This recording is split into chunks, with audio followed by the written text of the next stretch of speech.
Good day everyone, this is your teacher Mama Duko, and for our lesson video I will be discussing standard score or z-score. To identify the position or location of a data value in a data set, we can use various measures of positions such as the standard score or z-score. A z-score is used to compare the relative position of two variables using the mean and the standard deviation.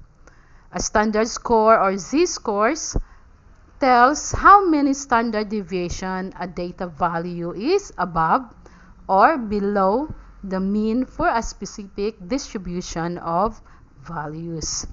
A z-score or a standard score for a value is obtained by subtracting the mean from the value and dividing the result by the standard deviation.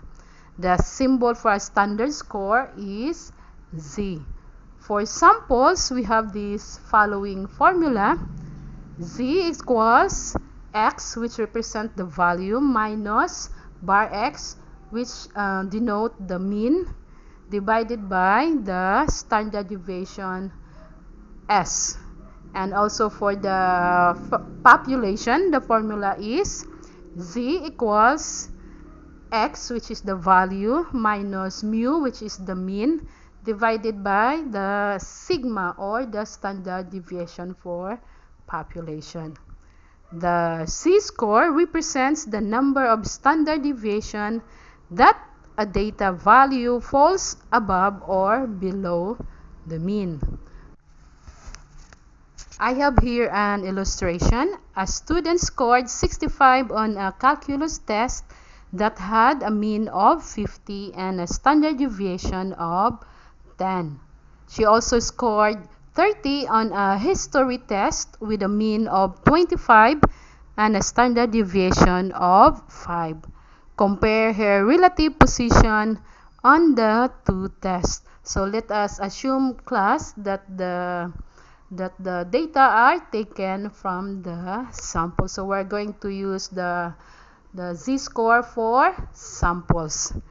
Z equals X minus bar X divided by S. So for the calculus, the value for her score is 65 minus the mean of 50 divided by the standard deviation of 10. So the z-score for calculus test is equal to 1.5. For the history test, the score is 30. The value is 30 minus the mean of 25 divided by the standard deviation of 5. So the z-score for history test is equals to 1.0. Since the z-score for calculus is larger, her relative position in the calculus class is higher than her relative position in the history class. Remember, these students, that if the z-score is positive, the score is above the mean. If the z-score is 0, the score is the same as the mean.